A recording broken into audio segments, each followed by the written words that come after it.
Well, good morning everybody. A brand new day here in Ullapool. Just setting off on the next leg of my journey. First things first though, let's go and get some fuel. Going to be going to some remote parts of the country again today. Want to make sure I've got maximum possible fuel range. And this looks like it will do nicely.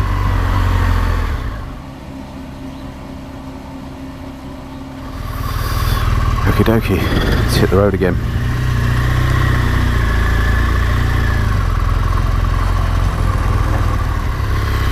Right, well, thank you Ullapool. Splendid little place. Very comfortable night had there. Great little hotel. Very clean and tidy, good breakfast. Warmed up a bit, chilled out, relaxed. Bit of an earlier start today. Don't want to get caught out by those mileages like I was yesterday a little bit. So today basically is track up the west coast up to a place called Thurso in the sort of top left corner. And then along the top, the north coast, to John O'Groats, which is the sort of main target of the whole trip really. Having done Land's End last year, just want to get a tick in the box or so. I've done John O'Groats as well. I'm not expecting there to be too much there, but that's the sort of mission for the ride, if you like. Then once I've done that, it's track back down again, hopefully on a little bit faster roads towards Inverness, where I'm going to stop this evening. Got myself a hotel booked in a place called Dingwall, which is down that way. So stick around, stay tuned, let's see what today brings. And I just passed a sign as I'm exiting Ullapool here saying John O'Groats 170 miles. So I think they're fairly slow roads again probably, so it's going to take me, I'm imagining, 4 or 5 hours to get to John O'Groats. So a big chunk of the day. And the weather forecast today is pretty appalling actually. Quite a bit of rain forecast, temperatures well down on yesterday, peaking at around 6 degrees it said. So I've taken heed and I've got an extra layer on today. I've got so many layers on, it's untrue. I've basically got a base layer, merino wool base layer. Then I've got a mid layer, a thin mid layer. I've got a fleece layer. Then I've got my waterproof membrane. Then I've got a quilted jacket, and then I've got my over jacket on top of that. So what's that, 6 layers? If I don't stay warm in that lot, then I never will. Oh, and I've got heated grips on as well. So let's see how that all fares. It's been a great test of my kit, this ride. And straight away we're into this magnificent scenery. Still some little wisps of snow on top of that mountain. Could be interesting to see how much traffic there is on this route. I'm not expecting much. Just look at this place, Ardmere. I think you'd need to be rock hard to live here. Can you imagine growing up somewhere like this? What sort of perspective you'd have on life? Whoops, concentrate on staying on the right side of the road. I've got to learn to not keep stopping,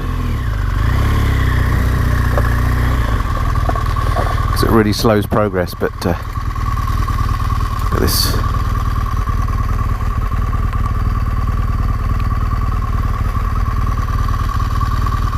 Well, actually some old ruins down there, an outline of a building.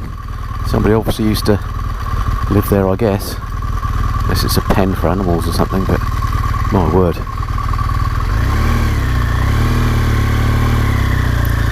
Be really careful on this gravel. The bike's sliding around and she's really heavy at the moment. Right, clear. So I've decided to select rain mode today. 1, because it's just started raining, and 2, because then that just maximises my ABS and traction control. And these roads are pretty slippy. I wonder if you live out here how effective Amazon Prime is, and whether you can do that thing where you order something at 2 PM and it turns up at supper time at your door. Somehow I doubt it. Wow, I know I'm getting north now. Those mountains are completely snow covered still in the distance. I don't know if the GoPro picks those up. They're a fair way away, but that is a spectacular view.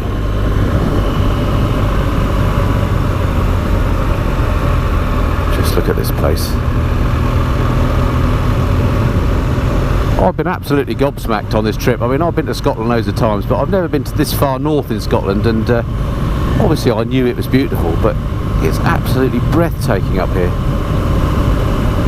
As I mentioned before, I've been lucky enough to go to all sorts of lovely places in the world, you know, the Grand Canyon, Yosemite Park, all over the place. But this is right up there with the best of them, it really is. Absolutely spectacular. I love it. Another photograph stop.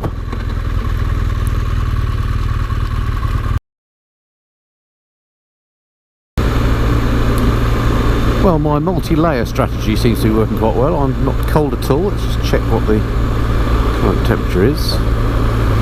6 degrees centigrade. Not warm by any stretch of the imagination, but warm as well. I've got a bit more to go on the heated grips if I need it. This bodes well for the rest of the day. These roads are such a pleasure to ride on compared to the single track ones that I was doing yesterday over the Loch na Bar. Challenge though that was, give me these roads any day. You just enjoy the getting dialed into your bike, just riding along these wonderful roads and just soaking up these great views.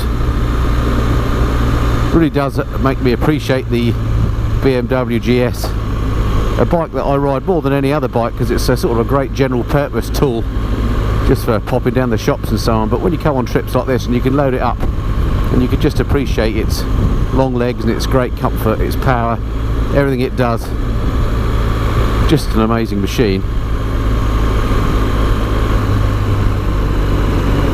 And I'm chuffed that I'm able to own one. There's a little island in the middle of this lake ahead, and there's a castle on the end of it. I don't know if you can see that. It'll probably look a long way off on the GoPro. Looks like this road's going to get us a bit nearer. It's actually a ruin. Who knew there were roads like this in the UK?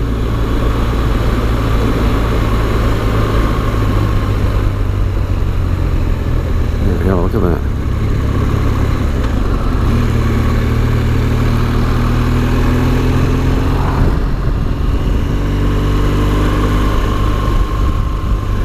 I want to try and make some progress today and not keep stopping for photographs, but when you see these things it's very hard not to. Right, I'm going to resist.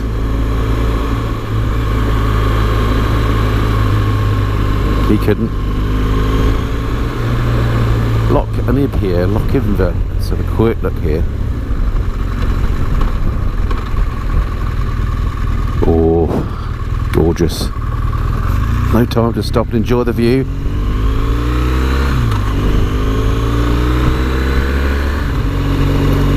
So as you've gathered, I've basically run out of superlatives to describe the scenery with, so we're going to have to resort to hideous words like awesome soon and amazeballs. But anyway, you get the general gist, it's lovely. Except, in the last couple of miles I've climbed nearly 1,000 feet and the temperature has dropped by a degree or two, 4.5 degrees now. It's a penalty you pay for height. There is a formula that you learn when you do your pilot training that tells you about how much temperature you lose per 100 feet. I can't remember what the heck it was, but I'm sure somebody will know. It's very much hairpin. Look at this. Stonking.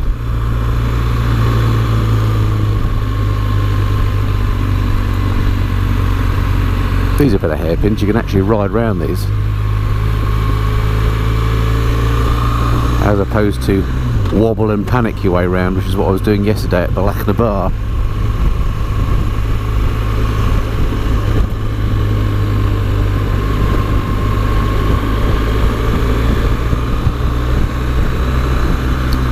I'm very tempted to make this trip again in the summer, maybe August, September time when there's a bit more heat around. I know you fall foul of midges and stuff then, but imagine this with some blue sky and white fluffy clouds. Can't think of many places I'd rather be.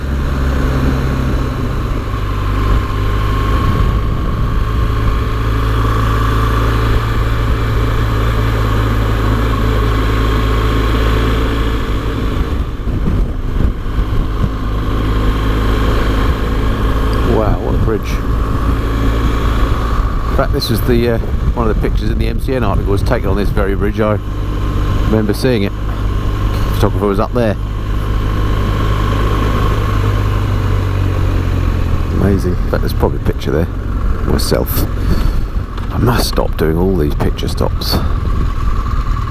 Look at that.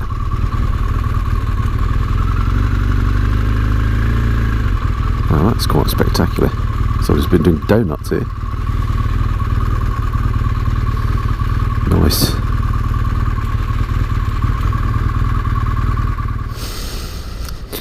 Check it out.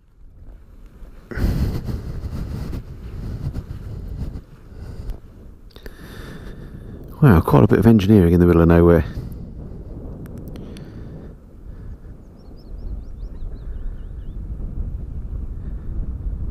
Gorge.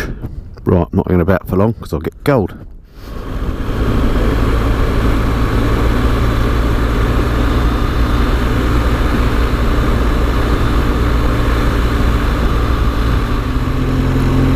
Hey, first glimpse of the sea. Exciting.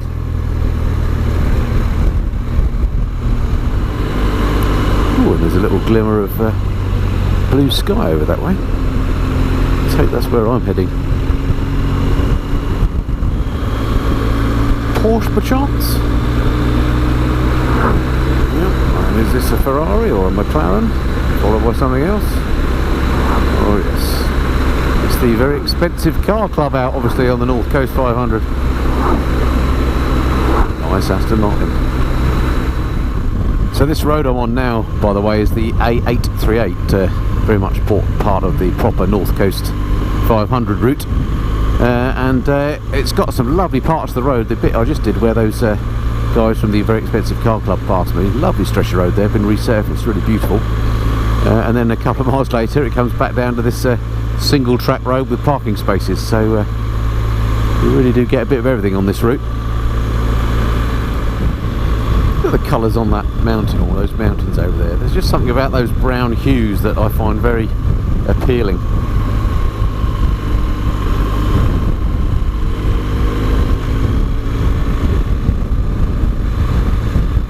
Thank you, sir. These single track roads are absolutely fine when you can see what's coming. Gives you a bit of advance warning. Right, what have we got here? Balancing space. Thank you, sir. What's he up to? Thank you.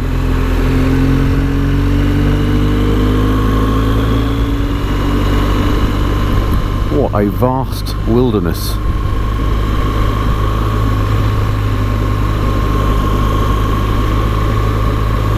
Unbelievable. It's like something out of my old O-level geography books. Just a massive U-shaped valley. Really wide. It's got to be a couple of miles wide. Scribed out by glacial erosion through the millennia. It's incredible to consider that this A838 is, number one, it's an A road, and I've walked on bigger footpaths, frankly, and this is the only road up in this part of the country, the only road for literally 100 miles in the other direction. If you're not on this road, you're not driving, basically, in this bit of northwest Scotland. This is the main road. Just shows how few people there are up here. When we say the UK is crowded. Unusual bit of scenery.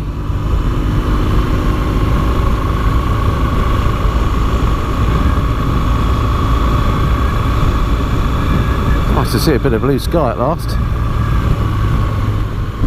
So here we are, I'm just coming into Durness now, which is that very top left hand corner of Scotland, and it was my first sort of waypoint of the day.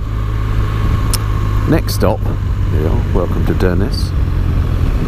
Next stop, John O'Groats, some 100 miles to the east of here.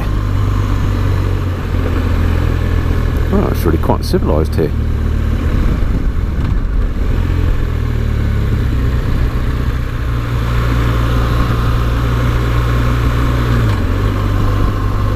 The unforgiving waters of the North Atlantic.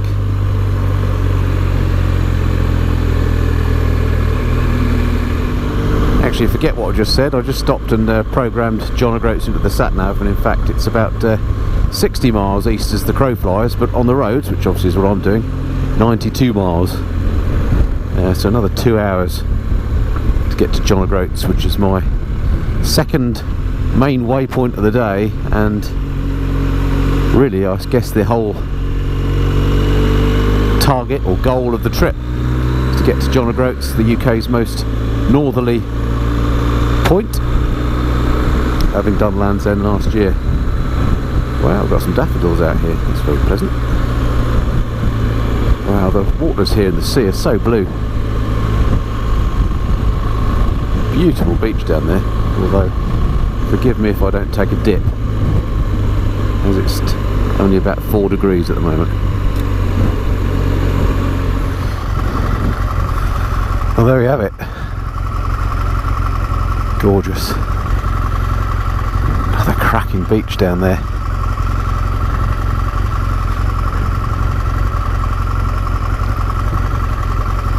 Wonderful. Right, back to the biking. Well, today I certainly brought something for everyone. I've gone from freezing rain, I've been in snow-capped mountains, and now I've seen sunny golden beaches, all in the space of a few hours. Absolutely incredible. Just thinking about those boys we saw earlier in the very expensive car club doing the North Coast 500, I assume. And just thinking about riding these or driving these roads in an expensive sports car. I'm not sure I want to do that actually, because these roads, I mean, look at them. They're not driving roads. They're great on bikes. Let's face it, you're a lot narrower on a bike. You've got a bit more room. And again, it wouldn't be great on a sports bike, and those are obviously sports cars. But on an adventure bike, fantastic. I think in one of those sports cars, riding or driving on these roads would just be frustrating. However, I guess it's a challenge for those guys as well. How dedicated are these two? Wow, all credit to them. They must be very keen cyclists to want to do this. Super fit, I would imagine. Gosh, look at this lot. 2, 3. Hello, lads. Surely one of them must have been a Missenden Flyer viewer.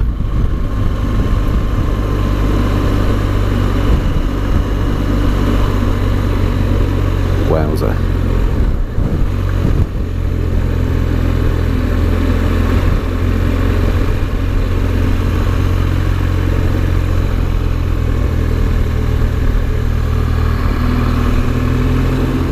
Yeah, this is more like it. Every now and then you get a stretch, a decent road.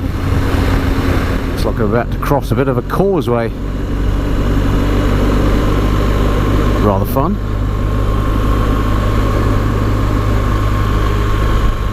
Here we go.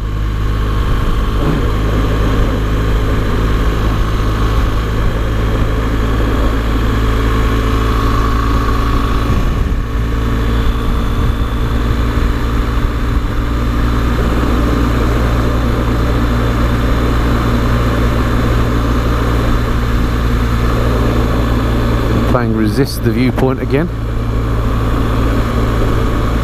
A game I largely lose at. I've been playing it all this trip. There's just so many good things to see here and take pictures of.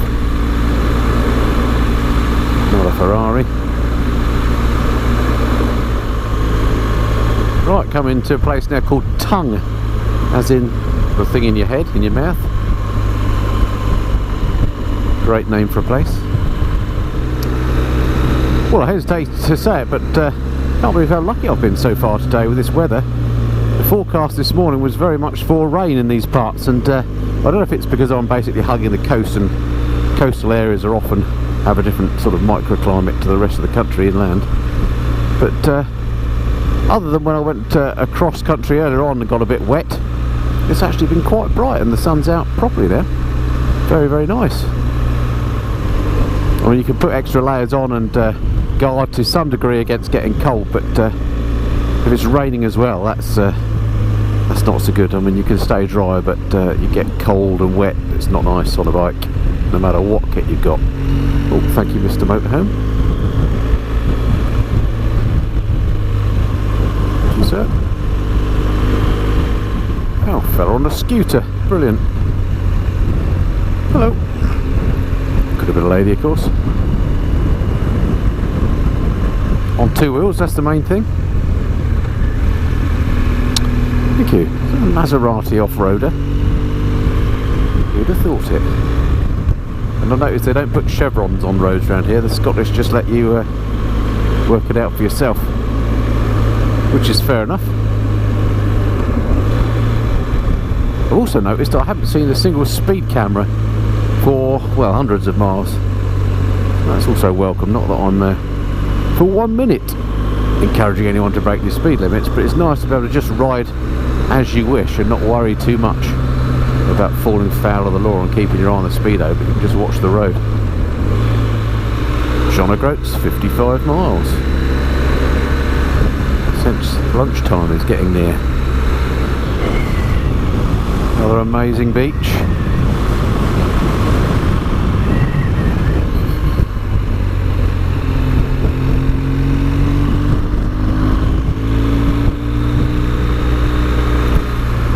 Route 500, they're actually labelling it now as the North Coast 500. I think it's something that the local Scottish councils have got on board with in order to try and encourage tourists up here. And good plan, I think. When these roads open up and you get these stretches with two carriageways, an absolute joy to ride. Big sweeping corners. It's great when you get a bit of visibility as well, so that you can see what's coming. It really does give you a chance to explore your bike. It's great fun.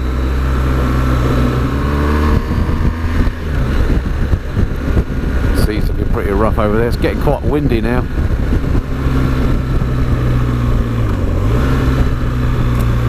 Would not want to be in that.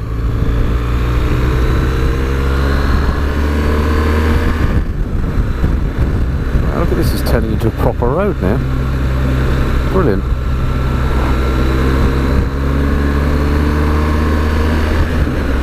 This gorse looks lovely. Gorse bush. I don't know, the yellow stuff anyway. It's amazing how just spending time on your bike gives you more confidence in it. I just think over the period of this trip so far, it's made me a more competent rider. Just by kind of stretching my limits a bit of the sorts of roads that I've ridden and the distances. It's been really great. Thoroughly enjoyed it.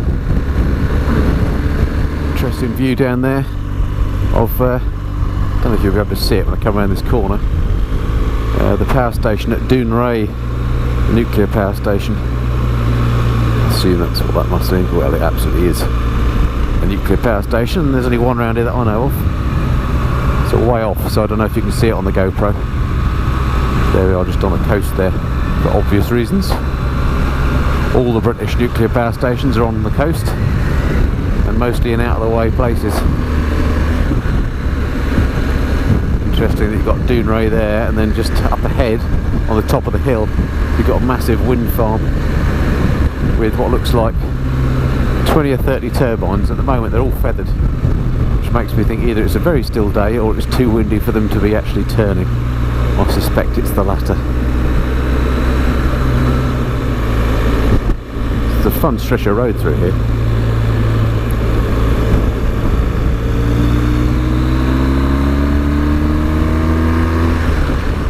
Right, there's a bit of a view of Dounreay. Massive nuclear complex. There's something about it that's more than just a power station. I can't remember what it is. It's either a reprocessing plant, a bit like Sellafield, or it's something to do with atomic weapons. I'm not sure, but maybe somebody will let me know. Looks like there's some sort of runway up there, or was a runway, no longer. Interesting place. Right, back to my route. So, opportunity to overtake this car as well.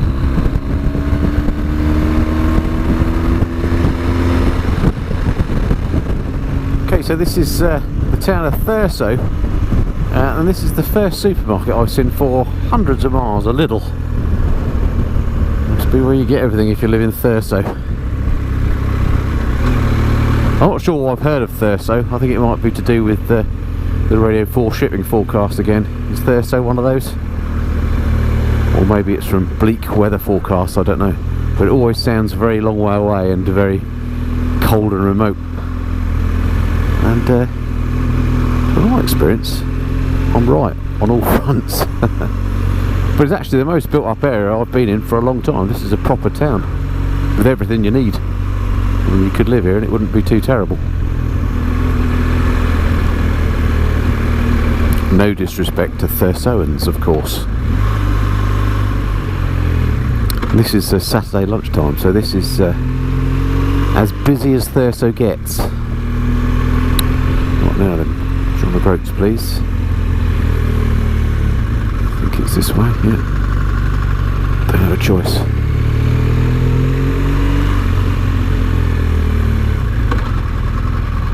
This is actually very nice.